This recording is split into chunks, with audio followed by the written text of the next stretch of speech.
Assalamu alaikum, students. My name is Ruba Iftikhar. I'm serving as a lecturer in the Department of Computer Engineering program. I welcome you all in today's lecture that is from the subject Computer Organization and Assembly Language on a very important topic, memory hierarchy in computer organization. In this lecture, we will explore what memory hierarchy is, why it is important, and how different types of memories there are that work together in a hierarchy to improve system performance. And by the end of this lecture, you will clearly understand how the balance between fast and slow memory devices is maintained and its role in computer system design. If we talk about the general importance of memory in a computer, then we will talk about memory hierarchy, and we also discuss why doesn't a single memory work, and why do we need various levels of memory. First, let's understand when you say computer, there are two things that come to my mind. One is the memory, and the second is the processor. Memory is basically the storage where we store data, and then you have a processor which processes data. But again, if we think about the importance of memory, why do we need a good memory? There is a different criteria for this, but until you have a good and compatible memory, you will not get a good performance, but also a very efficient computer design as well. Let's take an example. आप सबने cricket खेली है, मैंने भी खेली है. So, as we play cricket, everyone wants to become a batsman and nobody wants to be a bowler.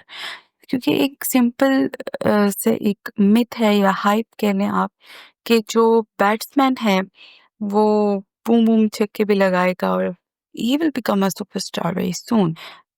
But at the end primarily जो role play करना है टीम में उसने वो ये है कि he must be a good cricketer. So similarly when we think of designing a powerful computer, what comes to our mind? The processor. So no matter how good the processor is, in most cases processor remains very underutilized. Like memory plays a vital role. So if I talk about storage, obviously it's an important thing. Memory is basically a storage element which enables a computer system to multitask. Parallelly, many processes are going on, but we will not forget that this is only possible because we have a high speed memory. Then running multiple applications, which enables a design or a processor to multitask. So obviously we need data again and again. For that, we need a different types of memory, or we say different levels of memory. So computer memory shows a widest range of type, technology, organization, performance, and cost of any feature of a computer system. If we look at this, basically we have three structural components in a computer. One is the processor, one is the memory, and the third one is input-output peripherals. So memory is highlighted here because today we are covering the importance and the vital role played by the memory.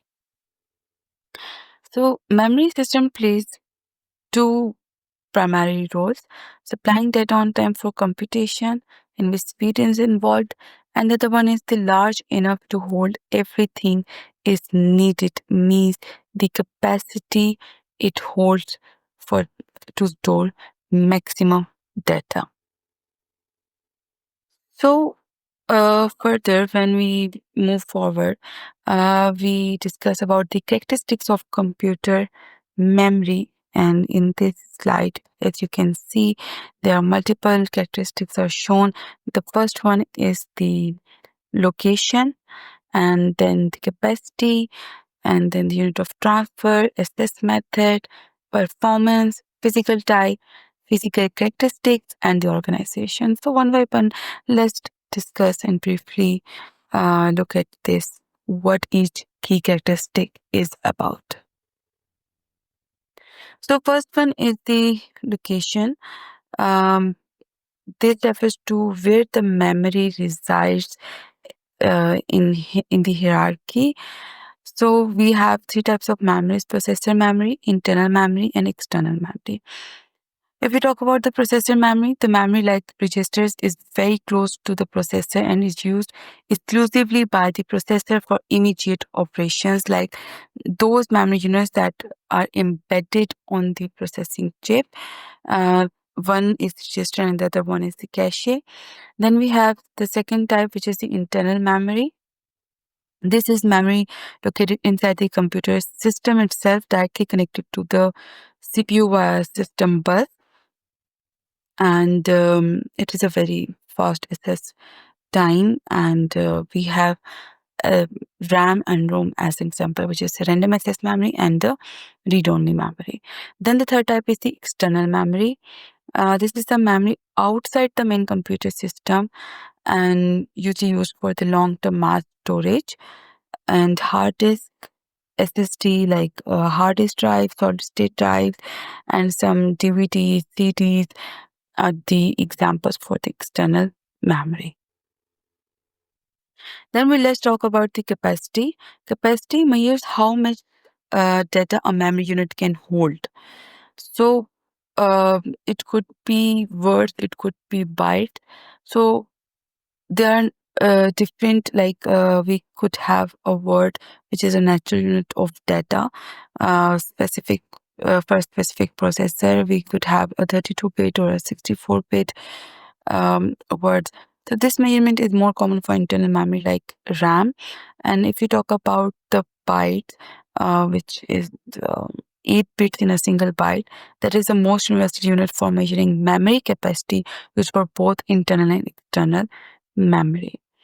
And then if we talk about the unit of transfer, uh, this defines the amount of data moved between memory and the CPU in a single operation so जो ये inter transfer है from memory या हम कह सकते हैं from memory to storage और memory to CPU ये दो तरीकों से हो सकती है फॉर इंटरनल मेमोरी या for external memory internal memory की बात करें तो the unit of transfer is equal to the number of data lines into and out of the memory module क्योंकि हमारे पास जो इंटरनल मेमोरी है वो हम लेटर ऑन देखेंगे कि हमारे पास वो स्मॉलर यूनिट ऑफ मेमोरी होता है तो वहाँ पे जो ट्रांसफर्स है वो in terms of data lines हो जाता है very smallest unit and then external memory क्योंकि उसकी larger capacity है so वहाँ पे हमारे पास blocks स्टोर हुए हुए हैं सो वहाँ पे जो ट्रांसफर ऑफ मेमोरी हो रही है ना बिटवीन ट्रांसफर ऑफ डाटा हो रहा है between the memory and the storage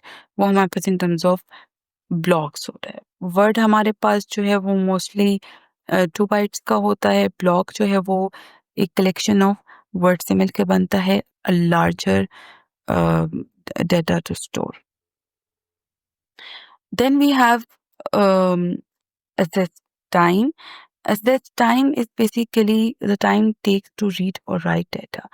So हमारे पास जो भी हमें data required है from our computer system उसके different memory units से so कितना टाइम ले रहा है वो डाटा उस स्पेसिफिक मेमोरी लोकेशन पे जाके उस डाटा को पिक करने के लिए सो जितना एसेस टाइम फास्टर है उतनी बेटर परफॉर्मेंस है फास्ट एसेस टाइम मीन्स जितना जल्दी डाटा एसेस हो रहा है उसको डाटा जल्दी मिल रहा है वो डाटा रिट्रीव कर रहा है उतनी ही आपके पास एफिशिएंसी इम्प्रूव होगी आपके सिस्टम की means better performance for example CPU cache है वो faster than RAM which is faster than hard drive और ये हायरार्की ही आज हम डिस्कस करने वाले हैं ये हमारे इस लेक्चर का मेन एजेंडा है सो हम डिटेल में आगे देखेंगे उससे पहले हम एक और की कैरेक्टरिस्टिक को डिस्कस कर लेते हैं which is the access method Assess method defines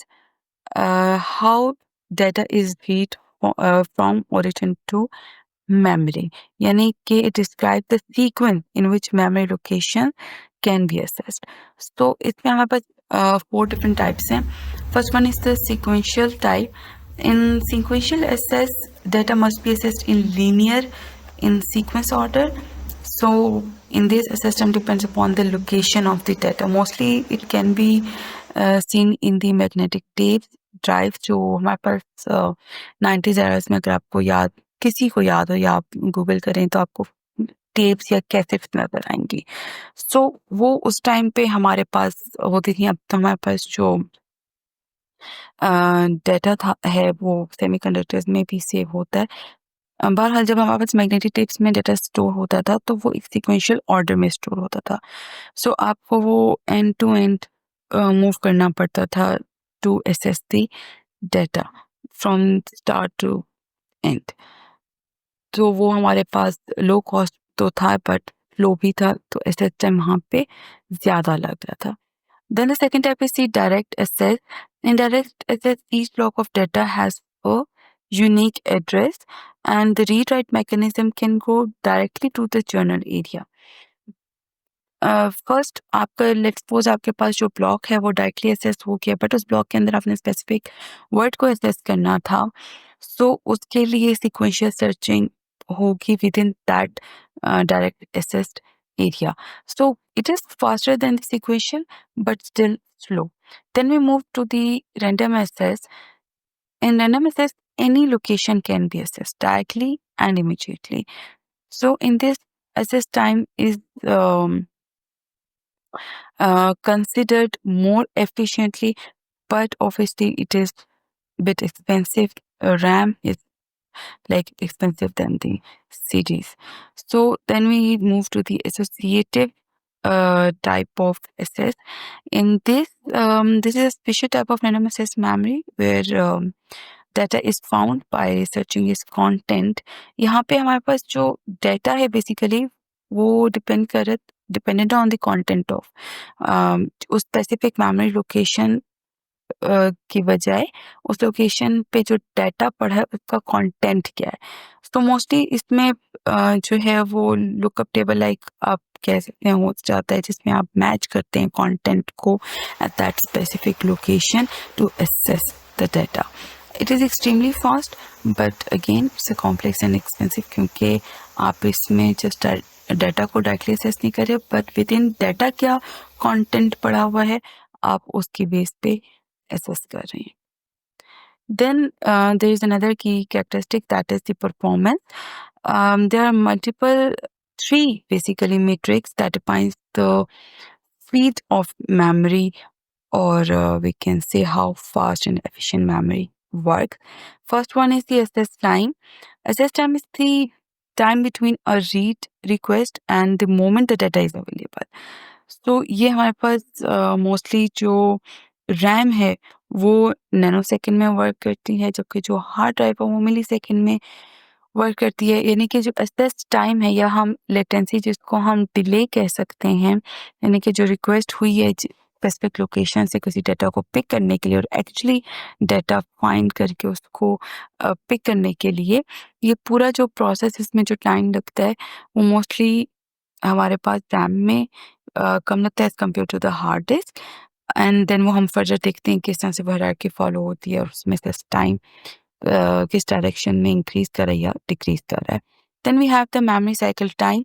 primarily for RAM this is the access time plus any additional time required um, to access or can begin a second memory access.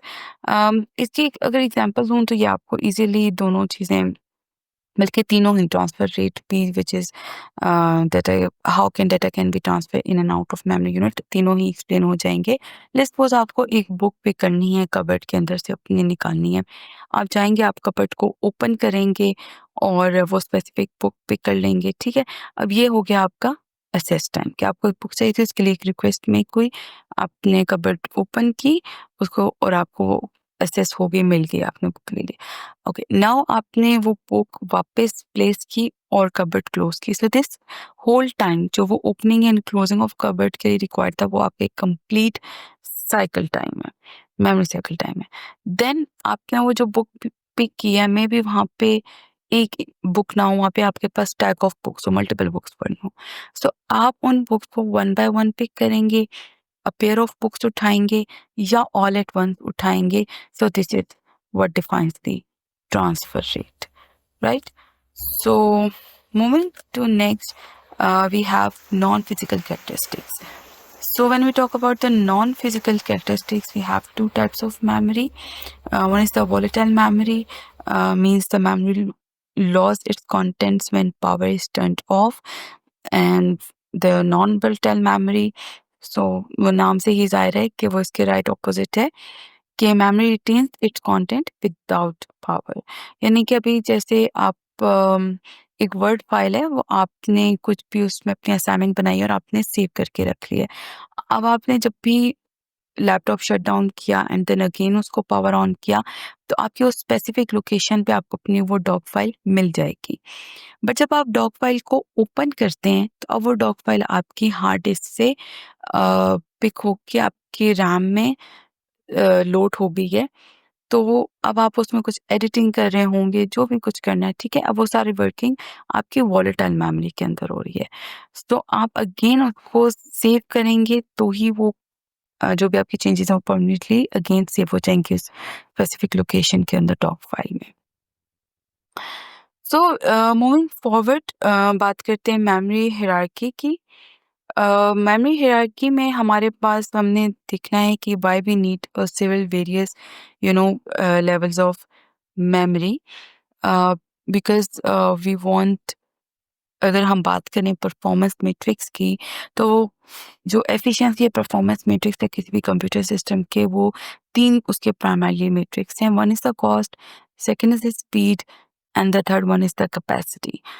तो जो ये तीनों चीज़ें हैं, ये तीनों matrix हैं, ये आपस में इंटरलिंक्ड है।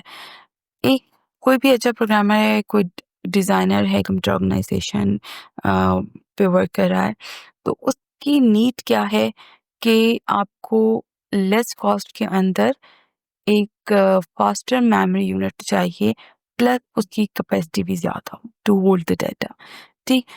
बट कोई फिट क्राइटेरिया नहीं है जो वन फॉर ऑल फिट होता हो। सो each and every memory level has its own utility. It's very simple कि आपने ट्रैवल करना है, तो आप वाया कार जाएँगे, बाइक जाएँगे या फिर वाया प्लेन जाएँगे। तो अगर तो आपने लोकल ट्रैवल करना है, विदिन द कैंपस ट्रैवल जैसा आप कहते हैं, तो आप बाइक का यूज़ करेंगे।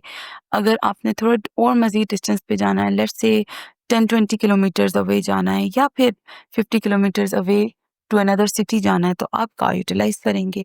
बट आपको अगर आउट ऑफ सिटी जाना है, तो आप एरोप्लेन यूज़ करेंगे।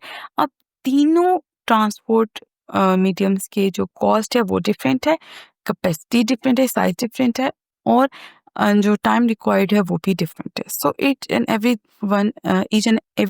Transport medium has its own utility and application. तो same case with the memory hierarchy. तो आपको जब भी अ, कोई डाटा चाहिए जो आपको फ़ौरन चाहिए और फ्रीक्वेंटली डाटा एक्सेस करना है, तो उसके लिए डिफरेंट मेमोरी यूनिट है और इसी तरह से आपको एक परमानेंट डाटा स्टोर करना है, उसके लिए डिफरेंट मेमोरी यूनिट जो है वो यूटिलाइज़ किया जाएगा। So if I talk here कि फास्टर मेमोरी टेक्नोलॉजी चाहिए, बट फिर हमारे पास एक्सपेंस की भी बात आती है, कॉस्ट की बात आती है एंड देन स्पीड की बात आती है। तो सॉल्यूशन क्या है कि आप इंटायर एड्रेसेबल मेमोरी स्पेस को आप डिवाइड करते हैं स्मॉलर और फास्टर मेमोरी यूनिट्स में। तो अगेन वही बात कि कभी भी आपको आपकी मर्ज़ी के सब पैरामीटर्स अचीव नहीं होते।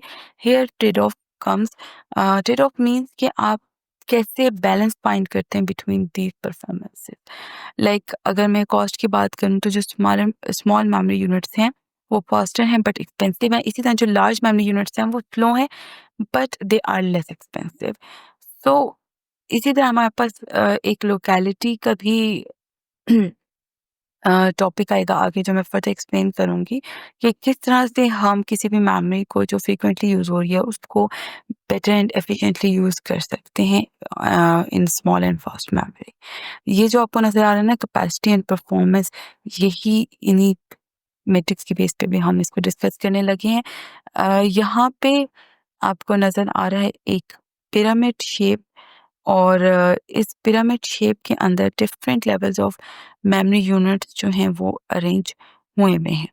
अच्छा, अब पिरामिड शेप क्यों है? क्योंकि पिरामिड अगर आप देखें तो टॉप पे वो नैरो है एंड देन एक्सपैंड हो रही है जब हम टॉप टू बॉटम आ रहे हैं। यही एक्सप्लेन कर रहा है आपको size of each memory unit. Top पे आपके पास फर्स्ट वन रजिस्टर है, देन हमारे pass on chip cache end of chip cache है। कैशे भी एक स्मॉल मेमोरी यूनिट है जिसको अब न्यू जो हमारे पास आर्किटेक्चर आ रहे हैं उनमें उनको फर्दर 2 लेवल्स में डिवाइड करके इन्हें फर्दर मेमोरी यूनिट्स बना देंगे।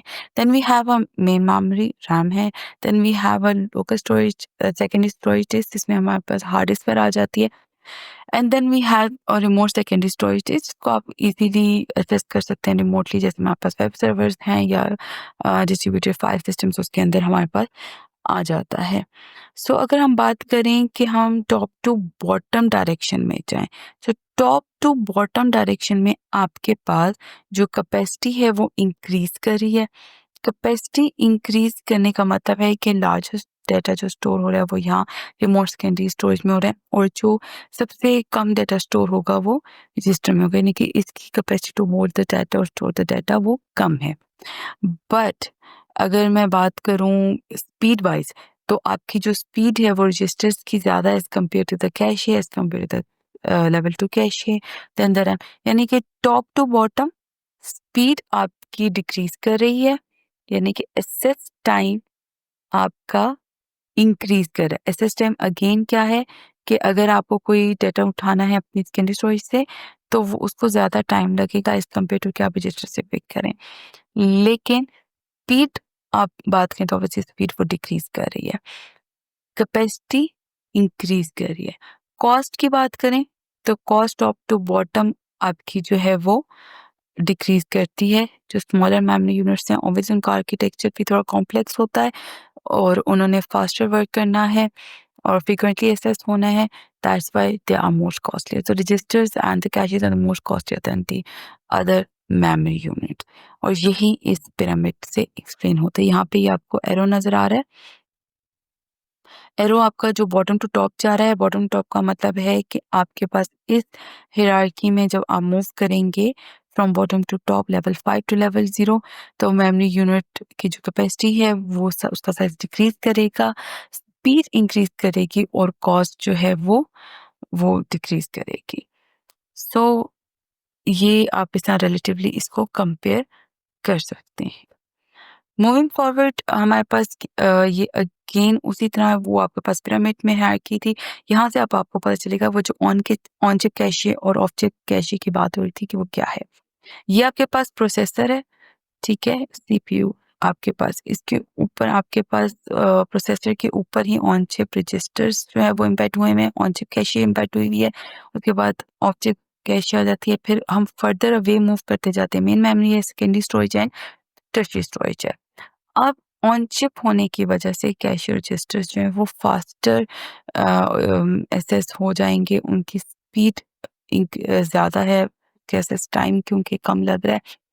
तो जो ही आप सीपीयू से या प्रोसेसर से अवे मूव करते जा रहे हैं, एक्सेस टाइम आपका उतना ही दूर से चीज़ लाने में ऑब्वियसली ज़्यादा टाइम लगेगा, तो आपका एक्सेस टाइम जो है वो जब इंक्रीज करेगा तो स्पीड ओवरऑल डिक्रीज कर जाएगी, वो जो परफॉर्मेंस मीट्रिक पे अफेक्ट करेगी। और यहाँ पे आपको स्पीड भी मेंशन हुई हुई है, 1 second, 10 second, 100 second and then 10 millisecond and 10 इसी तरह फर्दर वो आपके पास स्पीड डिक्रीज कर रही है। तो और साइज की बात करें तो रजिस्टर स्मॉलर यूनिट है क्योंकि ऑन चिप इसने इम्पैक्ट होना है। आपके पास ये कुछ बाइट्स में है, देन आपके पास ऑफ चिप कुछ किलोबाइट्स में है, देन रैम आपके पास मेगाबाइट्स में है, तो हमारे पास हार्ड डिस्क गीगाबाइट्स में आती है, इवन अब तो टेराबाइट्स में भी आ रही हैं।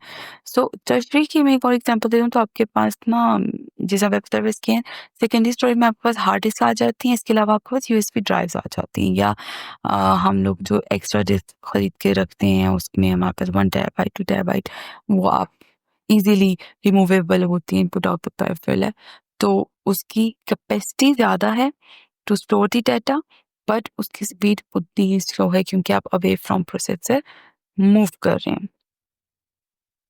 इधर हम फर्दर बात करें, अगेन वही चीज़ें रिपीट हो रही हैं कि आप दो आपकी डिज़ायरेबल प्रॉपर्टीज़ हैं, speed and size. Large size होगा तो हम आइडियली क्या चाहते हैं कि लार्ज साइज़ हो और जो एसेस टाइम है वो स्मॉलर हो या लेस हो, but we can not optimize both at the same time, so there is a trade off. यानी कि आपको किसी एक चीज़ पे कॉम्प्रोमाइज़ करना होता है या आपको कोई ऑप्टिमम सॉल्यूशन, एक बैलेंस फाइंड करना होता है। So the goal of designing a memory hierarchy is to simulate having unlimited amount of fast memory.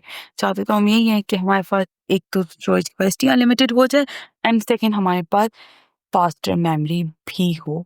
But again depend करता है कि जो वो आपका जो सिस्टम है या आर्किटेक्चर है वो किसी रोबोट में यूज़ हो रहा है, रियल टाइम इंटरेक्शन के लिए यूज़ हो रहा है या टेम्परेरी स्टोरेज के लिए यूज़ हो रहा है, तो वहाँ पे फिर आपके पास बैलेंस बिटवीन द साइज और स्पीड अचीव किया जाता है। Now here comes the topic, और you can say a word locality.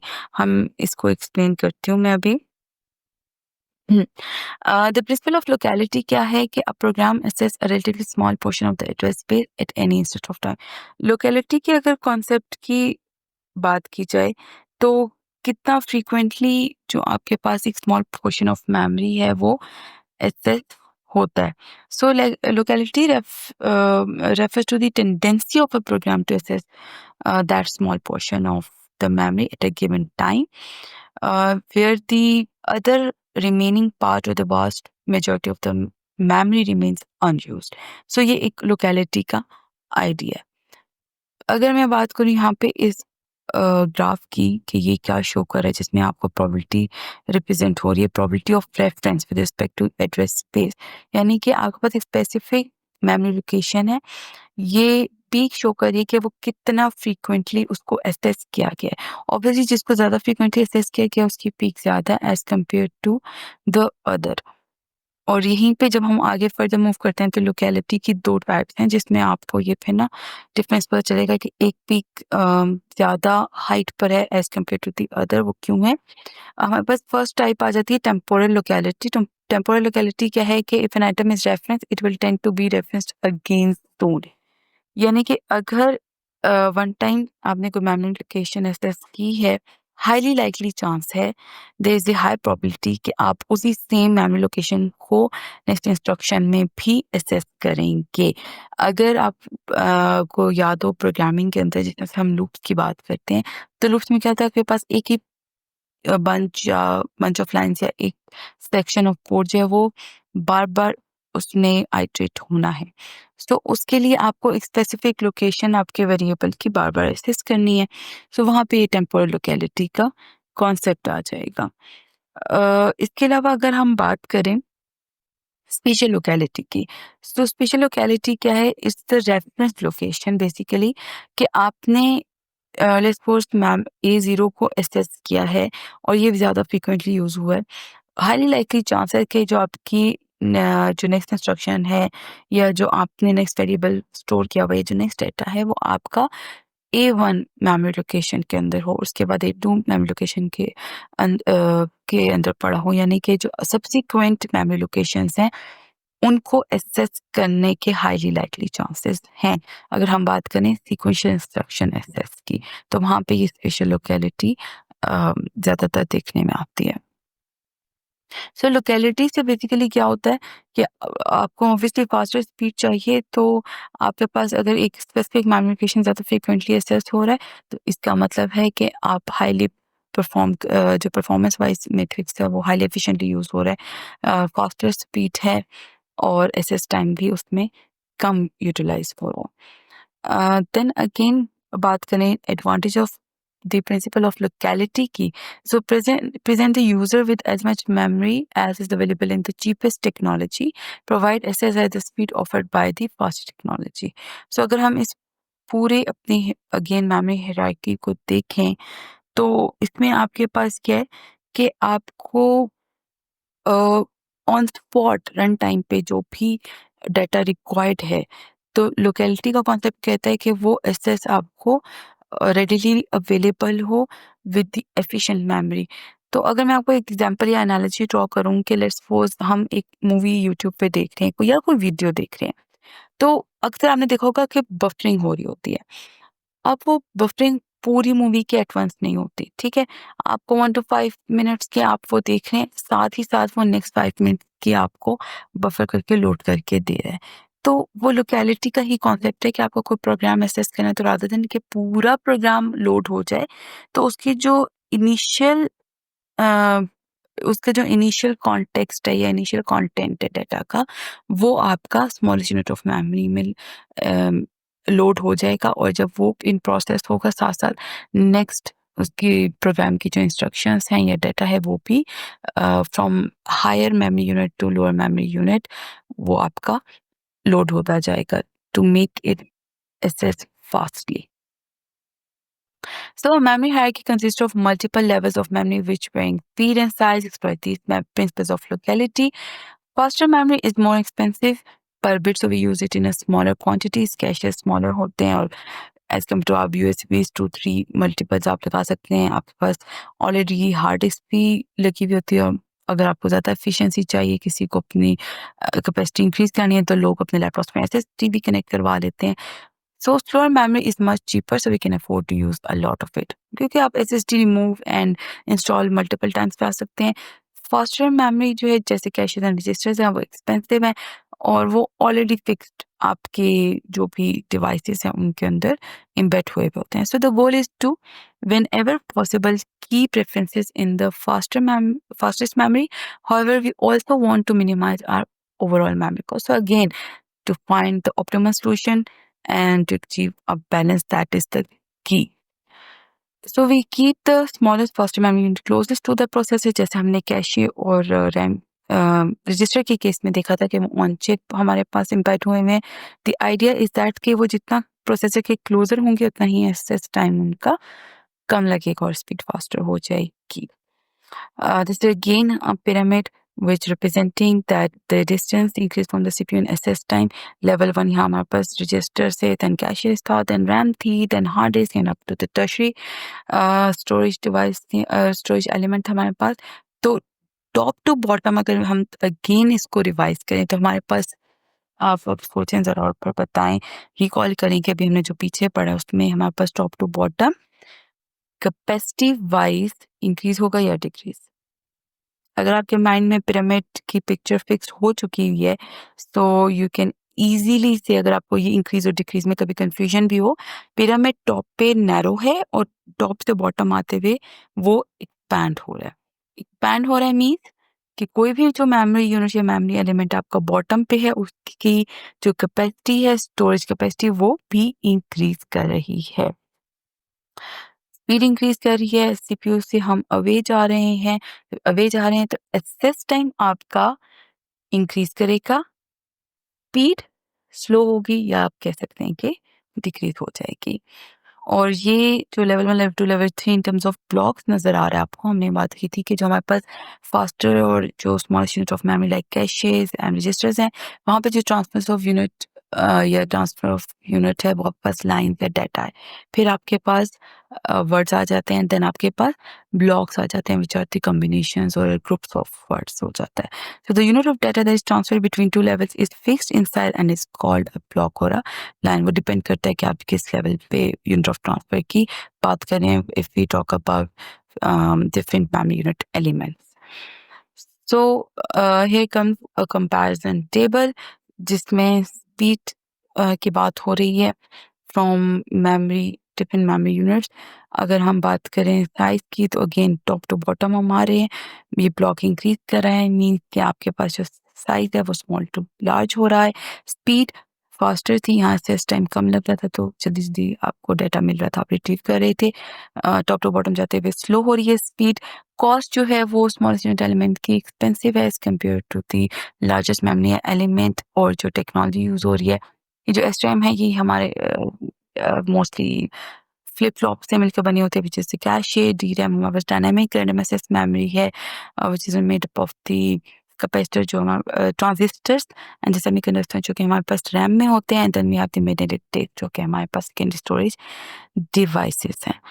So that's all for today's lecture. Thank you very much for joining. Free audio post-production by alphonic.com.